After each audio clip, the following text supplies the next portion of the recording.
Lelaki hari ini kehilangan pekerjaannya karena tenaga kerja yang dibutuhkan wanita. Padahal Allah menyematkan. Semakin dunia modern dan semakin itu rusak. Alasan rusaknya bukan karena dunia yang berkembang. Namun alasan rusaknya karena yang kita contoh dan kita jadikan sebagai pedoman itu bukan lagi Al-Quran dan keteraturan yang diatur oleh Allah. Karena Allah yang menciptakan kita, pasti Allah yang paling tahu cara teratur dan yang terbaik untuk kita. Tapi karena kita terlanjur berkaca kepada kemajuan orang kafir, sehingga kita mengkhianati apa yang diatur oleh Al-Quran, sehingga rusaklah segala kestabilan dunia dan tatanan hidup. Itulah yang membuat kenapa sulit sekarang lelaki menafkahi istrinya. Kenapa kemudian banyak orang yang justru bercermin bukan lagi kepada Al-Quran, justru bercermin kepada dunia luar. Karena pencerminan itulah semua keseimbangan sosial itu rusak, bahkan terjadi perselingkuhan di mana-mana oleh kaum lelaki. Itu semua kenapa? Simak jawabannya.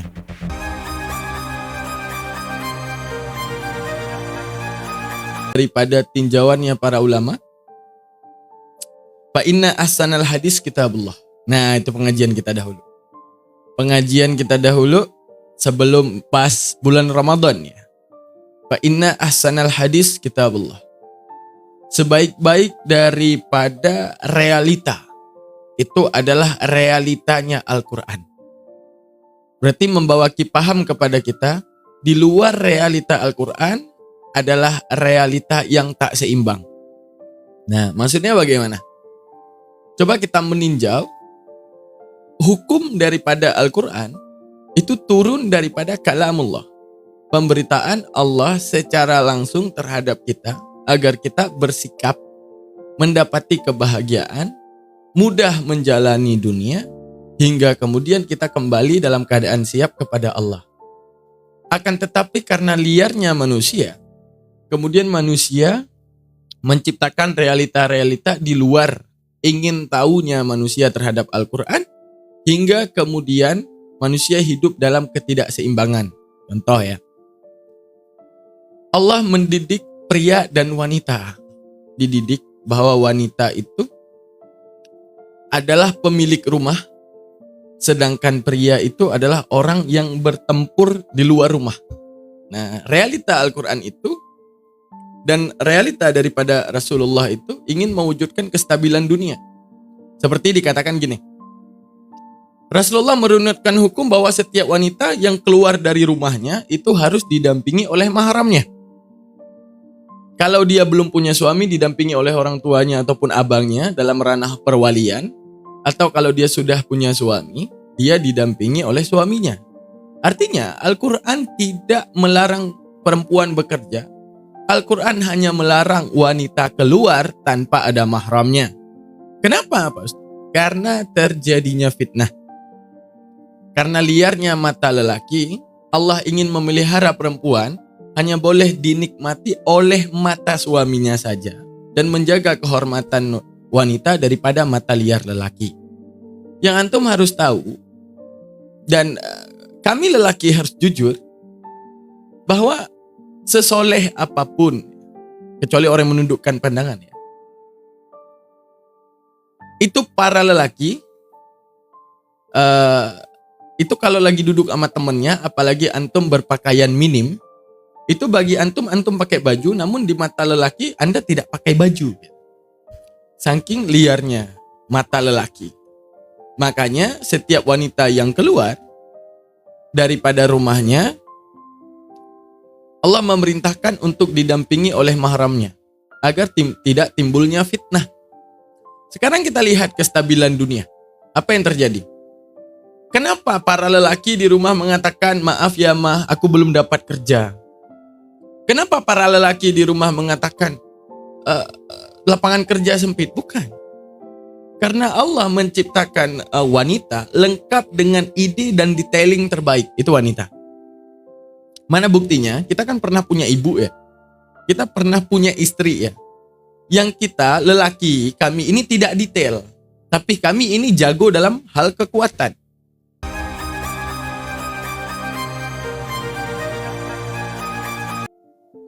Buktinya, pernah Ma, tadi papa taruh baju di mana ya? Ada itu di gantungan. Kita cari nggak ada. Nggak ada, Ma. Ini kalau ada gimana? Nah, begitu istrinya datang ada. Untuk menunjukkan apa? Bahwa wanita itu detail dalam meneliti satu kejadian. Akan tetapi lelaki diberkahi dengan kekuatannya. Makanya coba sekarang, di antara semua posisi wanita yang ada di muka bumi ini yang sedang bekerja, semua wanita ada di rumah dan lelaki yang ada di luar. Pertama, tidak ada satupun lelaki yang tidak bekerja. Maksudnya seperti sekarang ini, lapangan pekerjaan. Dibutuhkan wanita, dibutuhkan wanita, dibutuhkan wanita. Untuk menunjukkan apa? Kenapa lelaki tidak lagi bekerja? Kenapa lelaki tidak mendapat jatah pekerjaan? Hingga kemudian lelaki tak bisa menafkahi keluarganya. Karena manusia yang merusak tatanan yang dimaukan oleh Allah. Yang Allah mau, wanita itu ahli rumah, bahwa lelaki itu ahli di luar. Akan tetapi apa yang terjadi? Sehingga kemudian di tempatnya para lelaki yang harusnya mereka bekerja dan menafkahi keluarga, sudah duduk wanita dan kebutuhan dunia sekarang adalah wanita dalam hal pekerjaan. Hingga apa yang terjadi? Dunia menjadi tidak stabil. Namun kalau ahsanal hadis, realita yang diinginkan Al-Quran terwujud, dunia akan stabil. Bagaimana dunia akan stabil? Setiap kantor ataupun yang ada di luar rumah hanya lelaki, di mana wanita duduk di dalam rumahnya. Kalau wanita keluar, dia keluar bersama suaminya, didampingi oleh mahramnya. Maka apa yang terjadi? Semua lelaki hari ini sedang menafkahi keluarganya. Dan setiap wanita sedang menanti lelakinya pulang untuk menceritakan idenya dan kemudian didetail oleh seorang wanita. Setelah kemudian didetailing daripada apa yang dikerjakan oleh wanita tersebut, hingga wanita tersebut mengeluarkan ide-idenya, tidak lain dan tidak bukan kesuksesan daripada lelaki. Rasulullah mengatakan, apa yang dikatakan oleh Rasulullah? Bahwa kesuksesan lelaki itu tergantung siapa di dalam rumahnya. Dan itu benar. Artinya, siapa puncak daripada sistemasi mekanisme? Siapa? Wanita. Ya ibaratnya, bang, baru pulang, iya. Gimana tadi pekerjaannya? Baik, Dek. Apa yang abang lakukan? Bla bla bla bla bla bla bla. Oh, coba abang lakukan seperti ini. Oh, mungkin abang kurang di sini. Mungkin coba disempurnakan di arah ini. Oh, mungkin kurangnya di sini. Apa yang terjadi? Apa yang terjadi?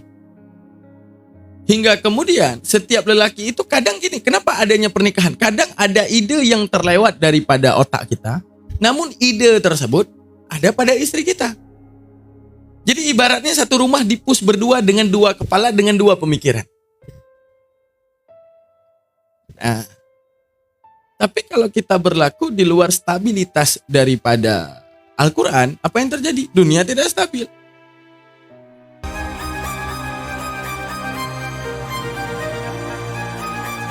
Lelaki hari ini kehilangan pekerjaannya karena tenaga kerja yang dibutuhkan wanita. Padahal Allah menyematkan.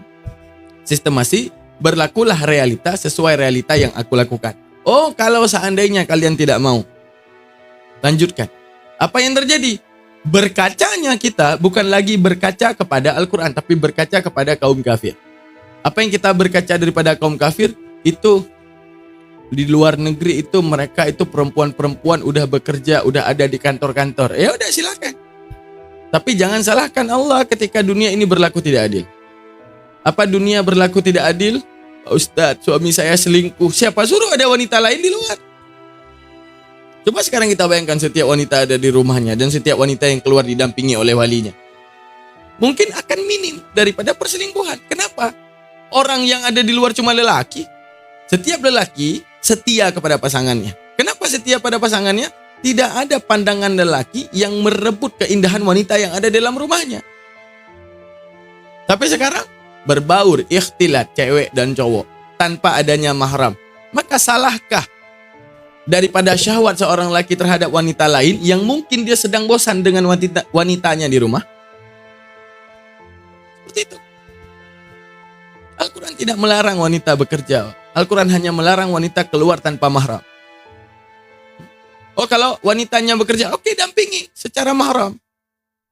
Kalau ada suaminya, mungkin dia selingkuh? Nggak mungkin. Atau sebaliknya, setiap wanita ikut dengan versi Al-Quran, semua wanita ada di rumah, setiap lelaki bekerja, tidak lain dan tidak bukan, setiap lelaki sekarang tak ada yang pengangguran, kecuali mereka sedang menafkahi keluarganya. Makanya dikatakan, fa'innal ahsanal hadis kitabullah. Sebaik-baik realita dan bentuk kenyataan yang paling indah adalah kenyataan Al-Quran, yang paling stabil dan paling seimbang. Kalau seandainya kalian tidak menjalani, jalani dunia kalian yang tak seimbang. Jangan salahkan Allah tentang tidak adilnya. Ya Allah, engkau tidak adil. Ya Allah, engkau tidak adil. Engkau ciptakan dunia dengan aku mendapati seorang pasangan yang berselingkuh, bahkan tidak bekerja, udah gak kerja selingkuh lagi. Ya mau gimana dibuat? Dunia yang kalian ciptakan sendiri. Dunia yang kalian ciptakan sendiri, dunia yang kalian buat sendiri dengan mekanisme keinginan liar hatinya kalian. Kalian mau apa? Wanita ada di luar, ya udah. Maka jangan salahkan lelaki juga yang ada di luar tertarik dengan wanita lain karena bosan dengan kalian di rumah. Maka jangan salahkan wanita tersebut ketika dia duduk bersama lelaki dan suara merdunya, suara indahnya terdengar oleh lelaki. Belum lagi itu ada syaitan di tengahnya yang mencoba membuat pergodaan di antara keduanya, membuat hatinya bergejolak.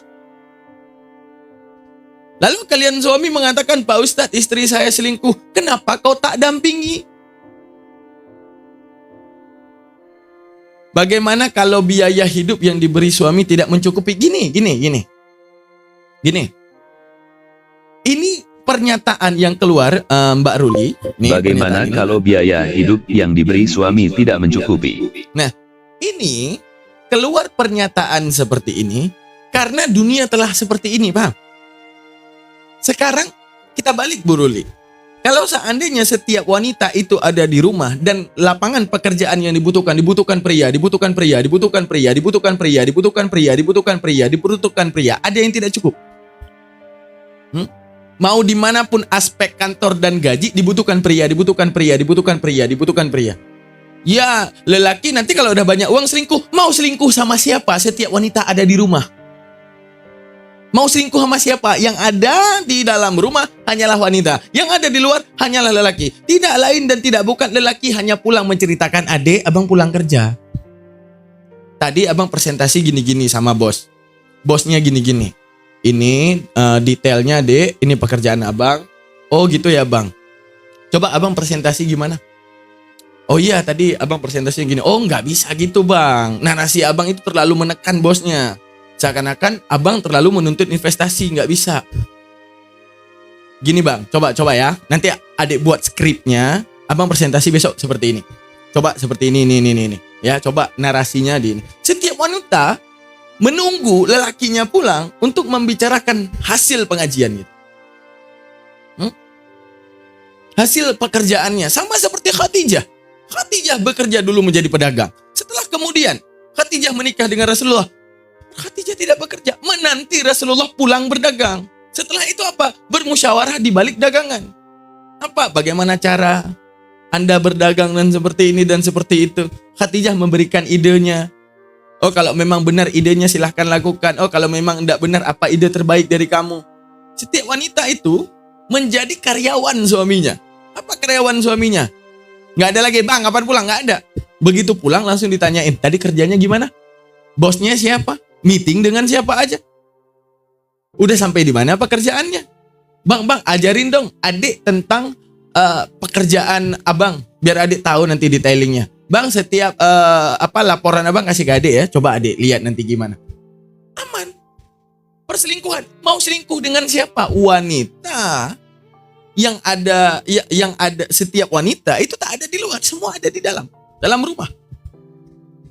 Dan setiap orang tua itu membatasi, wahai adik, engkau baru boleh keluar rumah kalau ada saya. Oh nanti setelah menikah baru kamu boleh keluar rumah setelah ada suami. Benar yang Ustadz Daman sampaikan? Bukan benar yang Ustadz Daman sampaikan. Fa inna ahsanal hadis kitabullah. Allah yang bilang, sebaik-baik pemberlakuan dunia, visualisasi dunia, apa yang harus ditampakkan oleh dunia adalah tanpa Al-Quran. Bukan kita yang mencoba menampakkan diri menyalahi Al-Quran. Kenapa kita hari ini menyalahi Al-Quran? Karena kita berkaca pada orang kafir. Apa yang kita berkaca? Mereka, Mas Daman, bukankah itu budaya patriarki? Ini baru masuk ini. Bukan patriarki, gimana patriarki? Ustadz, suami diam-diam kawin lain. Kenapa kawin lain? Karena ada wanitanya di luar. Yang Al-Quran katakan, ini bukan patriarki. Perhatikan, patriarki itu membatasi kebebasan wanita. Ini tidak ada. Tidak ada yang dibatasi. Al-Quran hanya mengatakan, jagalah wanitamu karena itu kehormatanmu. Seperti dianya belum menikah, maka dampingi dia oleh walinya. Seperti dia belum sesudah menikah, maka dampingi dia oleh suaminya. Artinya, wanita itu dibodigati terus. Sehingga tidak terjadi fitnah. Sehingga tidak terjadi perlakuan liar. Coba bayangin sekarang, kita bayangin. Setiap wanita ada di rumah. Setiap lelaki ada di luar. Pertanyaan saya, kalau semua tenaga kerja dibutuhkan lelaki, ada satu orang suami saja yang tidak bekerja. Coba saya tanya, ada satu orang suami saja yang tidak bekerja? Tidak. Bahkan nggak bekerja malu karena lapangan pekerjaan luas. Gitu. Dan setiap wanita ada di rumah. Oke? Oh, ya suntuk aja orang tuanya. Untuk makan di mall dan segalanya. Ataupun mau kemanapun, wanita didampingi oleh mahramnya atau didampingi oleh suaminya. Bagaimana mau selingkuh? Bagaimana mata kami lelaki akan tertarik dengan wanita lainnya, sedangkan yang kami lihat adalah istri kami terus?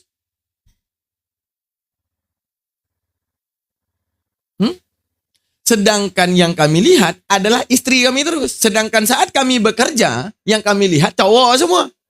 Ketika kemudian kami pulang, yang kami lihat muka istri kami. Dan apa yang terjadi? Setiap istri itu menyemangati suaminya dengan ide-ide cerdas daripada kepalanya. Yang membuat mungkin ada ide yang luput daripada pikiran si suami, ada di dalam pikirannya istri. Begitulah Allah membuat tatanan. Mungkin Allah lupakan ide terbaik di dalam kepalanya si istri. Si suami. Allah munculkan ide terbaik dalam kepalanya si istri. Hingga kemudian terjadilah musyawarah. Tidak ada yang namanya di rumah. Pak, ya. Anak butuh tas baru itu. Oh ya, nanti Bapak transfer. Bapak mau apa? Kopi. Minum. Dek, ya. Apa? Kamu les piano gimana? Ya bagus Pak. Oh oke. Udah. Nggak ada musyawarah apapun. Tapi kalau perlakuan Al-Quran menciptakan harmonisasi yang besar. Apa menciptakan harmonisasi yang besar?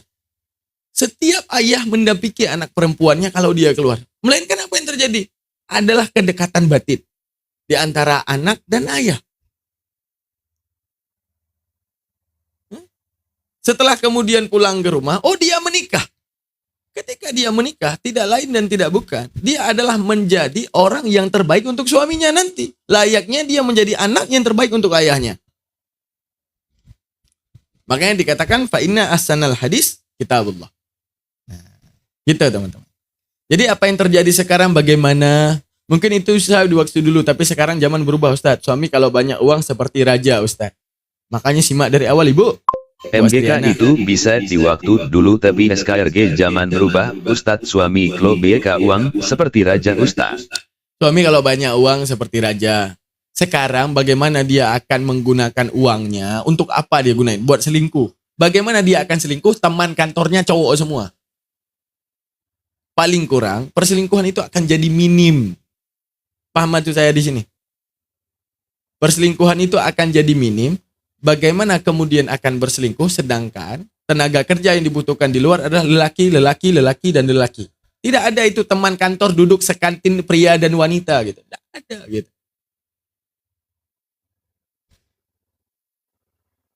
Sekarang banyak wanita di rumah tapi jajalan di sosmed. Ya sosmed bisa apa? Sekalipun dia pamer aurat di sosmed, saat kita keluar rumah kita tidak tahu rumahnya di mana. Kita nggak bertemu di kantor. Sekarang udah kita lihat body seksinya di sosmed, ternyata dia teman kantor kita. Apa nggak membuat kita itu berkeinginan bersama dia? Perempuan sekarang ingin kebebasan. Lelaki saat ini banyak nggak suka skill, Ustaz. Bukan nggak suka skill. Masih belum mengerti ini teman-teman sekalian.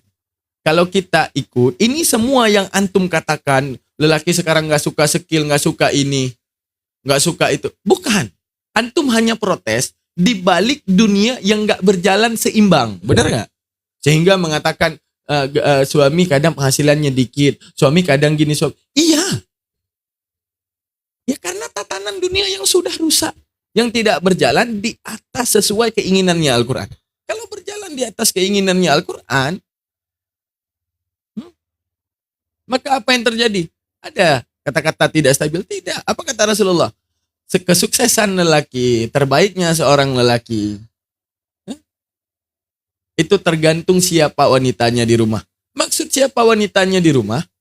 Wanitanya di rumah itu adalah yang punya ide terbaik. Dia perhatikan kerjaan suami itu apa, bagaimana dia berlaku, di mana kurangnya, bagaimana harus dia buat. Dia keluarin skill dia dalam membantu pekerjaan suami.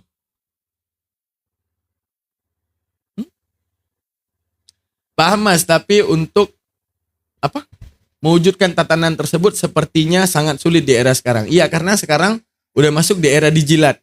Era digital kok dijilat. Bagaimana caranya membujuk anak supaya apa ini? Bagaimana cara membujuk anak supaya biar sholat ngaji seperti dulu Pak Ustadz? Doakan kepada Allah. Ad-dinu nasihah. Nasihati setiap hari. Jangan ragu.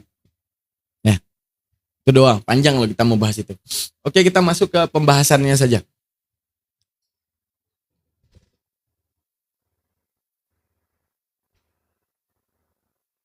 Ustadz udah punya istri apa belum? Belum.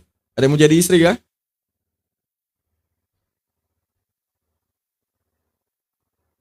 Kalau sekarang mau kita wujudkan udah telat. Karena sekarang udah era digital. Era digital.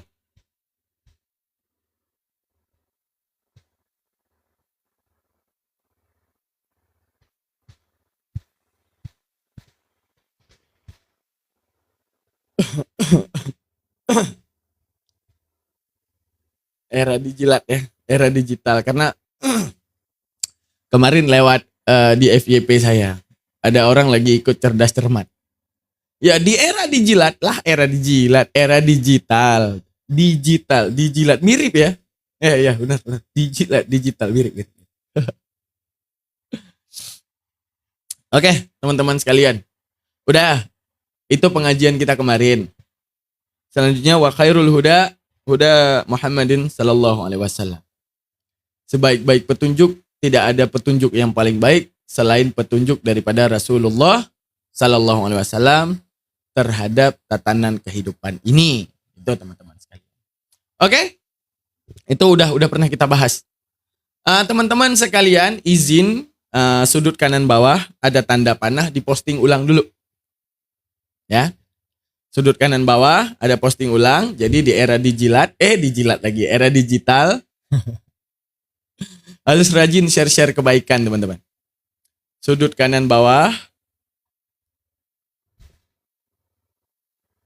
Ustadz Assalamualaikum, saya orang Aceh. Sudut kanan bawah ada tanda panah, dipencet posting ulang dulu.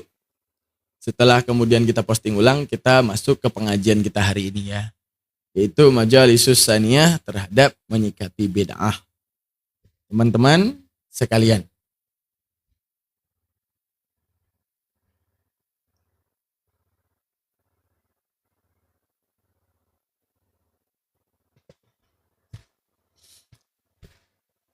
Ya, teman-teman sekalian, masyarakat sekarang memang kekurangan ilmu tasawuf. Iya. Waduh, kok diulang-ulang dijilat? Bukan diulang-ulang, kebayang karena ada video di TikTok orang ikut cerdas cermat. Jadi dia jawab karena di era digital, padahal digital, mirip gitu. Buya orang mana? Saya orang Sumatera. Ya, saya orang Aceh. Ayo kita masuk ke pengajian kita. Hari ini membahas perkara bidah. Kita bacakan. Kita doa dulu, kita bersihkan hati agar mudah kita menyerap ilmu dari Allah. Seperti biasa kita berkumpul di sini karena gelapnya kehidupan kita.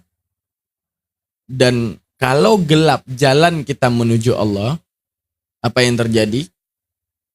Kita hidup di dunia tanpa penerangan daripada Allah. Maka apa yang terjadi? Sama seperti kita berjalan di jalan yang gelap.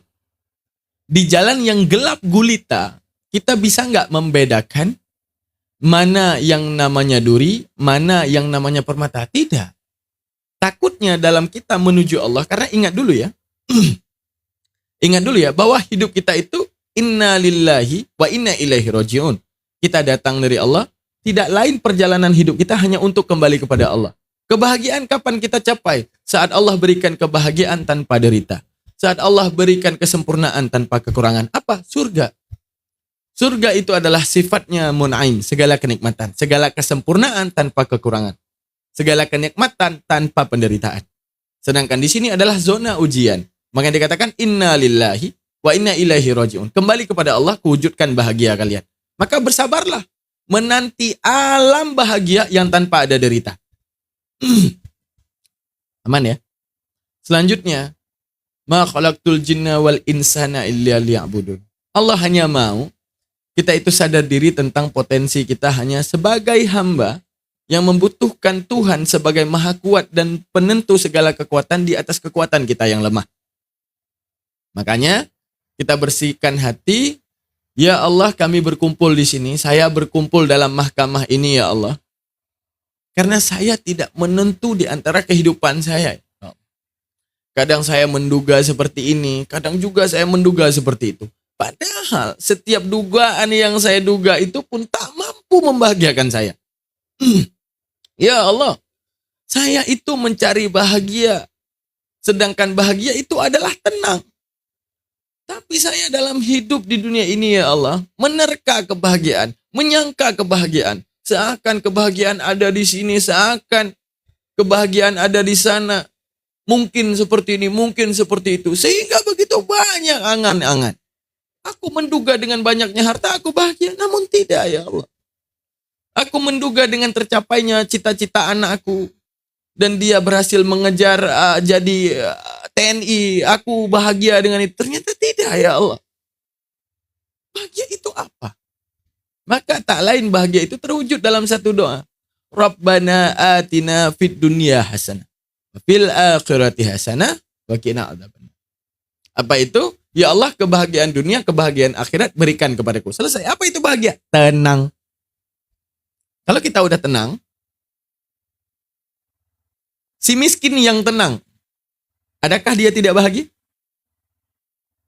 Si kaya yang tenang, adakah tidak bahagia? Tidak.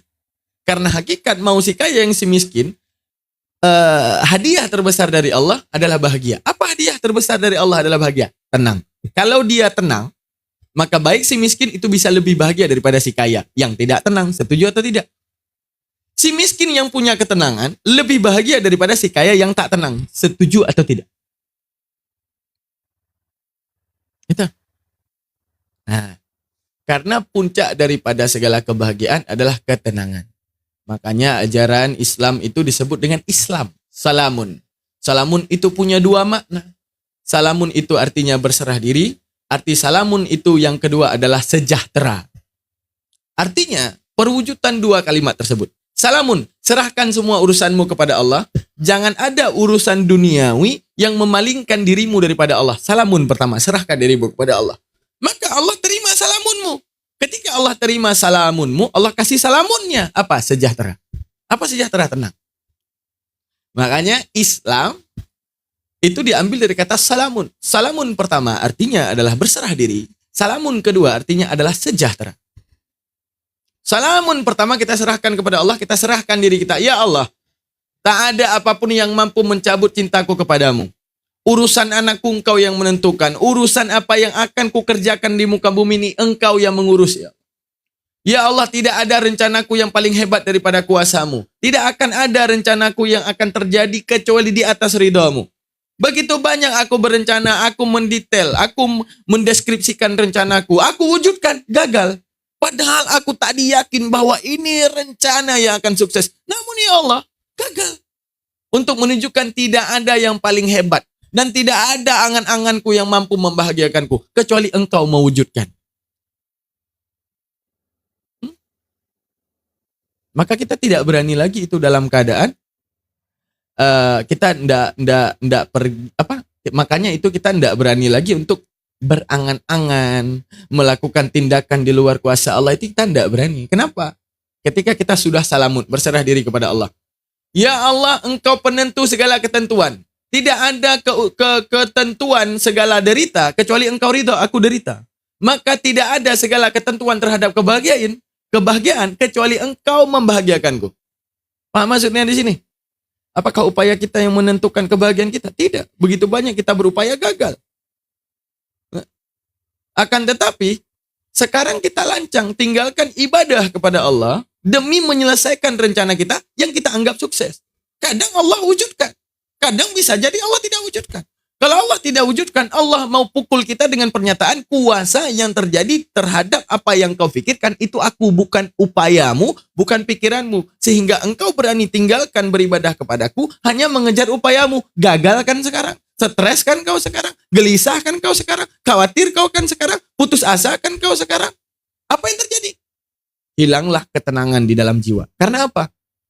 Karena lancangnya jiwa menyangka punya kekuasaan jauh di atas kekuasaan Allah. Atau Allah wujudkan. Oh, kamu meninggalkan ibadah kepadaku ya, karena kamu menyangka diri kamu hebat. Kamu punya kekuatan. Kamu mampu mewujudkan. Welcome, silahkan. Sudah diwujudkan. Oke. Dapat apa yang kau kejar? Dapat. Apa yang kau rencanakan? Ini, ya Allah, aku kalau seandainya ikut project ini dapat 10 M. Sholat asarnya gimana? Nanti aku qadha aja ya Allah. Oke. Ini ambil 10 M. Tapi jangan lupa pulang ke rumah, anakmu baru siap kecelakaan, kakinya harus diamputasi. Tapi jangan lupa 3 hari lagi istrimu ketahuan selingkuh. Kadang Allah pukul kita dengan 2 cara. Tidak diwujudkan untuk kita kembali dan mengakui kelancangan kita di depan Allah. Atau dengan cara yang kedua. Diwujudkan apa yang kita mau, tapi dikurangkan daripada sisi lain agar kita sadar bahwa tidak lain dan tidak bukan. Yang kita kejar di muka bumi ini hanya satu. Tenang. Tenang terwujud, selesai. Semua kebahagiaan ada pada diri kita. Syarat, tenang. Kalau tenang itu sudah ada, semua aman. Apa itu tenang? Saat kita ingin berencana sesuatu, kita datang kepada Allah. Ya Allah, ini rencanaku. Ini detailnya ya Allah. Kita curhat kepada Allah sebagai penentu di atas segala ketentuan. Ya Allah, aku yakin ini sukses di atas kuasamu ya Allah. Di atas ridhamu.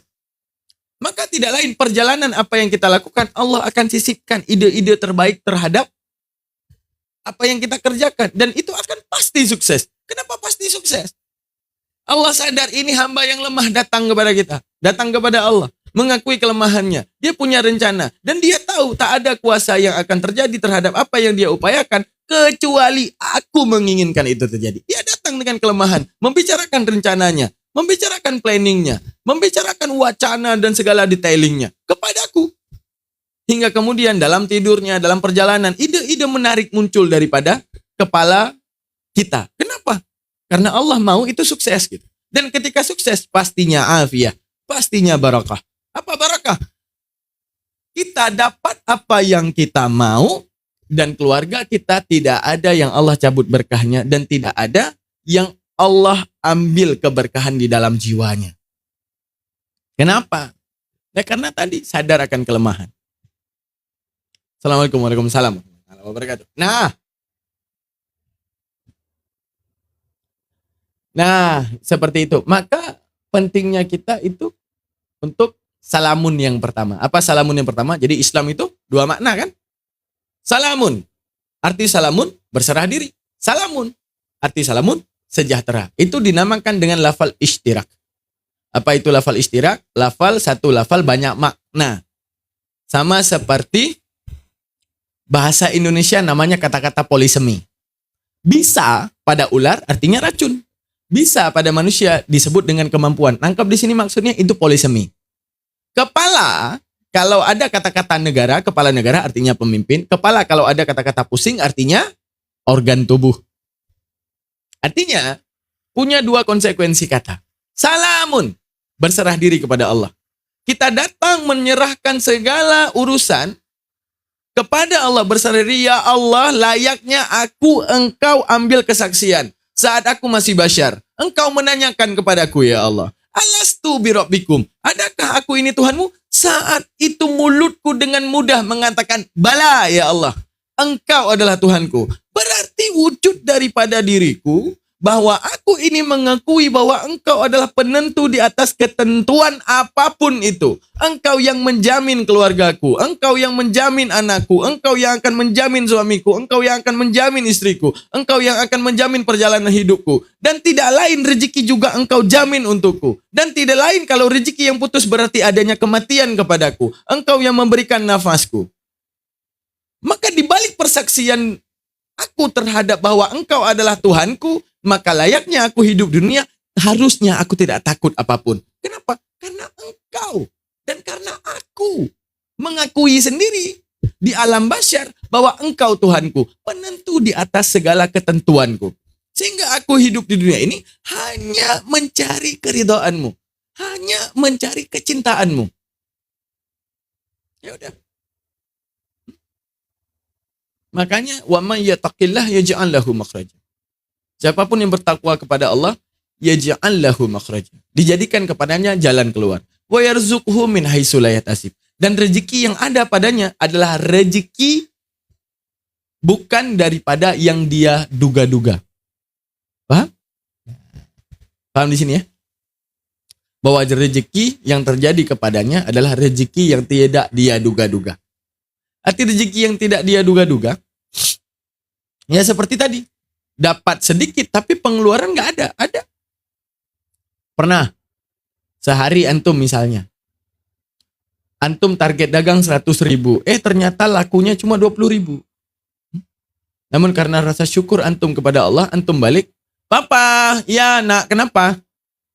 Tadi, jazakallah hasanal jazak. Tadi adik di pengajian ternyata Pak Ustadz lagi bikin tasyakuran. Kami udah makan nasi tumpeng. Oh ya, udah makan ya nak, Masya Allah. Hilang lagi beban kita, diringankan oleh Allah. Yang tadinya kita kira 20.000, nih anak gak akan makan. Istri pulang, ternyata baru siap arisan atau bagaimanapun. Udah siap makan juga. Atau si anak tadi bawa pulang nasi kotak buat emaknya. Udah makan. Atau buat bapaknya. Sehingga kita tidur dalam keadaan tenang. 20.000 itu tak terpakai. Itu rezeki. Kita bangun. Ini uang apa ya kok masih ada 20.000 ya? Padahal uang yang kemarin. Yang kita duga itu sedikit. Ada juga orang yang kufur kepada Allah. Dia meninggalkan Allah demi mengejar apa yang dia mau. Oke, kamu butuh berapa? Ya Allah, keseharian aku butuh 200.000 ya Allah. Oke, hari ini aku kasih kau 2 juta. Senang dengan 2 juta? Senang. Ibadah kepadaku gimana? Ya nanti ya Allah. Namanya lagi ngejar rezeki. Oh oke. Jangan lupa ya. Nanti kulkasmu itu jatuh plafon, kulkasmu rusak. Jangan lupa ya, kabel HP-mu digigit tikus. Jangan lupa ya, nanti HP-mu jatuh, LCD-nya retak, kamu harus ganti LCD 6 juta. Harus ganti LCD 2 juta. Jangan lupa ya, nanti gentengmu ada angin kencang terangkat. Terus kita sampai rumah, ya Allah. Bersedih. Kenapa bersedih? Baru aja dapat 2 juta. Tapi genteng rumah rusak, kulkas rusak. HP baru siap jatuh, motor baru siap ketabrakan. Pengeluaran jauh lebih besar. Kenapa? Allah mau bilang, rezeki yang terbaik adalah rezeki yang ada berkahku di dalamnya. Apa berkahku di dalamnya? Adalah penjagaan daripada Allah terhadap rezeki. Pipa toren putus, benar. Pipa toren. Itu yang terjadi teman-teman sekalian. Apa ini? Kok tiba-tiba Mas Ardi nginvite? Kita lagi pengajian.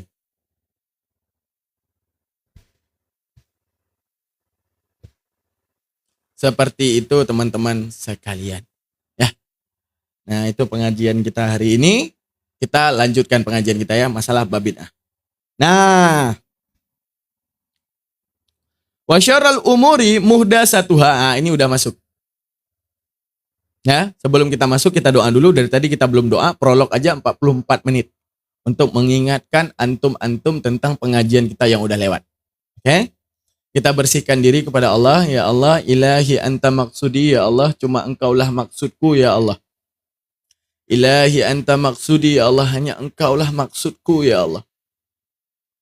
Begitu banyak maksud-maksud yang kutuju selain engkau. Hanya ada datang di hidupku, hanya membawa segala kegelisahanku. Maka izinkanlah ya Allah, hati ini memusatkan diri hanya untukmu ya Allah. Agar segala ketenangan itu juga engkau berikan kepadaku ya Allah. Waridhaka matslubi, yang kucari hanyalah ridha engkau ya Allah. Maka setiap pekerjaan yang terjadi dalam langkah kakiku menit per menit, waktu per waktu, tidak lain jikalau engkau ridhai, semuanya itu membawa ketenangan dalam hidupku. Waridhaka matslubi, ya Allah, ridhakan. Kalau langkahku engkau ridhakan, maka langkah itu membawa bahagia. Kalau aku bekerja dan engkau ridhakan di atas pekerjaanku, tidak lain pekerjaan itu membawa berkat terhadap rumahku ya Allah. Bahagianya keluargaku ya Allah. Tanpa ada masalah dalam hidupku ya Allah. Dan tidak ada yang membuat aku khawatir, bahkan gelisah, bahkan putus asa ya Allah. Maka ridhakan setiap apa yang terjadi di dalam hidupku, bagaimanapun caranya ya Allah. Engkau maha kuasa di balik segala cara ya Allah.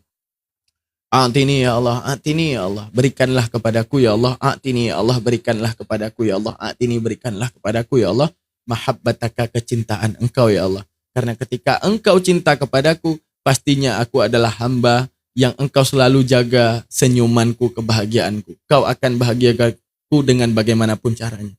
Mungkin aku akan dihinakan dunia, tapi aku punya jiwa yang bangga karena kau menghormatiku.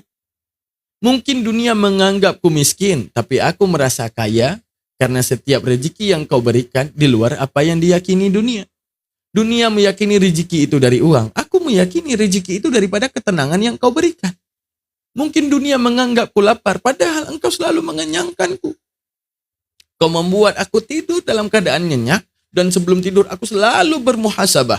Aku selalu mengingat dosaku. Karena aku takut nafas yang telah kau berikan ini, dan engkau berani beri nafas, dan aku berani melakukan dosa. Maka akan sangat kurang ajar ya Allah, kalau aku tidur dalam keadaan memakai nafasmu, berdosa dengan tidur pakai nafasmu lagi, dengan keadaan belum bertobat ya Allah. Ini na'udzubillah. Dan inilah rezekiku ya Allah. Maka tidak lain jika dunia menghinaku, maka surga akan menghormatiku. Maka tidak lain kalau dunia menganggapku miskin, maka surga adalah kerajaanku. Amin, amin ya rabbal alamin. Ya Allah, kalaupun di dunia ini ternyata teori tentangmu misalnya, tentang Allah ini hanyalah hayalan saja misalnya. Oke, saya dan si kaya mati dalam keadaan jadi tanah gitu. Saya dan si kaya mati dalam keadaan jadi tanah. Namun aku percaya penuh bahwa engkau itu ada ya Allah. Maka kalau aku mati tapi aku siap dihinakan dunia, siap dikucilkan dunia, namun ternyata engkau beneran ada dan aku yakin ya Allah, tidak lain si kaya itu adalah orang paling miskin di akhirat yang padahal sifatnya selamanya. Dan aku punya kerajaan yang jauh lebih kaya daripada kerajaan yang dia miliki di dunia. Dan aku lebih hebat daripada dirinya. Kenapa? Karena kerajaan yang kumiliki itu selamanya. Maka tidak ada kerugian daripada aku ya Allah, mampu dihinakan dunia dan aku terima ridhamu ya Allah. A'tini mahabbataka ya Allah. Wa ma'rifatak ya Allah. Bukakan segala rahasia-rahasiamu ya Allah kepadaku. Bukakan ya Allah segala rahasia-rahasiamu kepadaku ya Allah. Karena dengan terbukanya rahasiamu kepadaku di balik ilmu-ilmumu ya Allah, maka kemudian aku dapat menggapai ketenangan hati dalam menjalani kehidupan. Kehidupan tidak lain, hanyalah sementara, pelan, step by step. Pelan, detik demi detik yang kita jalani. Seberapa kita tidak sadar umur kita 20, tidak sadar umur kita 30, tidak sadar umur kita 50, tidak sadar umur kita 60, begitu juga tidak sadar kita berada di dalam kubur. Jazakallah ahsanal jazak. Seperti itulah rasa serba tidak sadar.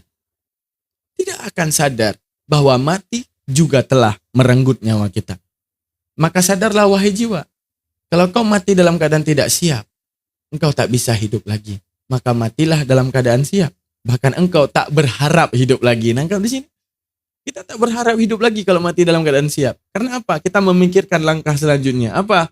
Langkah mahsyar yang kemudian Allah payungi agar kita tidak panah.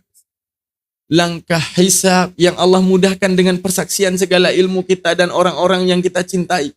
Terhadap ringannya hisab kita, orang-orang yang kita bantu. Orang-orang yang kemudian kita nasihati untuk kembali kepada Allah.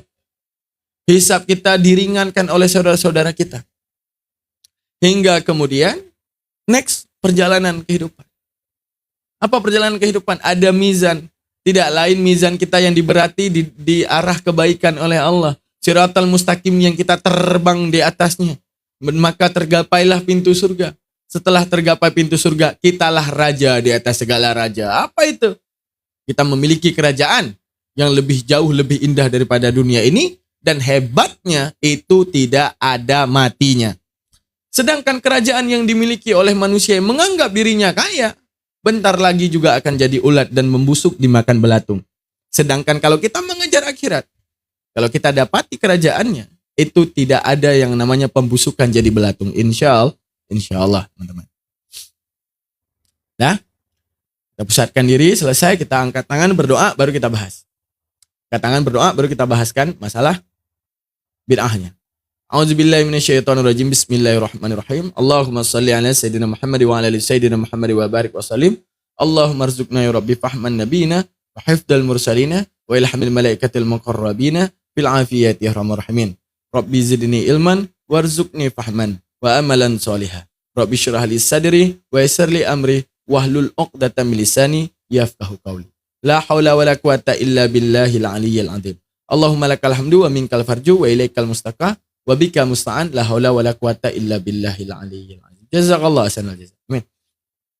Oke, teman-teman sekalian. Nah, kita udah masuk kepada wasyarrul umur muhdasatuha wa kullu muhdasin bid'ah wa kullu bid'atin dalalah wa kullu dalalatin finnar. Nah, ini para ulama ini. Apa kata para ulama? Wasyarrul umur dan seburuk-buruk pekerjaan muhdasatuha adalah pekerjaan yang diada-adakan di luar apa yang dikatakan oleh Rasulullah. Wa kullu muhdasatin, dan setiap hal yang baru di luar daripada apa yang dijelaskan oleh Rasulullah, bid'atun, itu perkara yang baru. Oke? Wa kullu bid'atin, dan setiap perkara baru, dalalah, itu sesat. Wa kullu dalalatin finnar, dan setiap yang sesat itu di neraka. Nah, di sini kita harus jago. Jangan nanti mudah menjudge saudara kita yang di dalam mulutnya asyhadu alla ilaha illallah wa asyhadu anna muhammadar rasulullah. Kita mengatakan ini pelaku sesat, pelaku bid'ah. Sedangkan kita sendiri tidak membedakan mana bid'ah, mana yang disebut bid'ah. Paham maksudnya? Mana yang bid'ah, mana yang dianggap bid'ah. Saya tanya nih kepada teman-teman nih, bareng-bareng. Sesuatu yang baru dengan sesuatu yang seolah-olah baru beda apa sama? Sesuatu baru, sesuatu kejadian yang baru terjadi dengan anggapan sepertinya baru terjadi, itu beda apa sama? Beda. Nah, yang dikatakan oleh Rasulullah, ini perkara yang baru, benar-benar baru, atau dianggap baru? Kira-kira maksud Rasulullah ini, Rasulullah menceritakan sesuatu yang benar-benar baru, atau anggapan baru? Atau dianggap itu baru gitu. Karena arti kata bid'atin, bid'atin itu artinya adalah perkara baru. Arti perkara baru, nih korek. Kita tampilkan perbandingannya. Ini yang kedua. Oh, berarti ini yang baru daripada yang pertama. Artinya dampak mukhtalif. Apa itu mukhtalif? Ini sama ini berbeda. Dan ini yang barunya gitu. Nah, tapi beda dengan yang namanya dianggap baru. Sepertinya itu perkara baru. Itu beda dengan perkara yang disebut dengan baru. Oke. Sebelum kita masuk contohnya, kita bedah satu persatu. Hadis Rasulullah. Wa kullu bid'atin, dan setiap yang bid'ah, perkara baru, pengibadahan di luar yang dilakukan oleh Rasulullah, itu bid'ah. Dan setiap yang bid'ah itu sesat, dan setiap yang sesat itu neraka. Perhatikan. Di situ ada kata kullu. Arti kata kullu apa? Setiap. Nah, kullu itu dalam logawi bahasa Arab itu terbagi dua, perhatikan. Al-kullu hukmuna alal majmu'i ka kullu zaka laisa za wuqu'i. Oke? Sekarang ketik bareng-bareng agar tidak berat. Ketik bareng-bareng. Ya Allah, ilmumu mudah, maka mudahkanlah.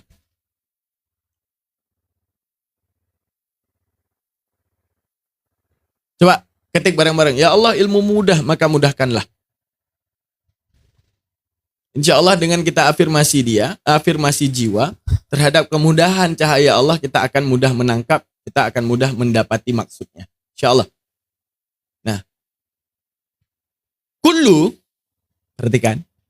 Kullu itu dalam bahasa kita artinya semua ataupun setiap. Kullu itu artinya semua dan artinya setiap. Nah, sekarang dalam bahasa Arab itu, kullu itu ada dua. Ada majmu', ada jami' namanya. Majmu' himpunan, jami' keseluruhan.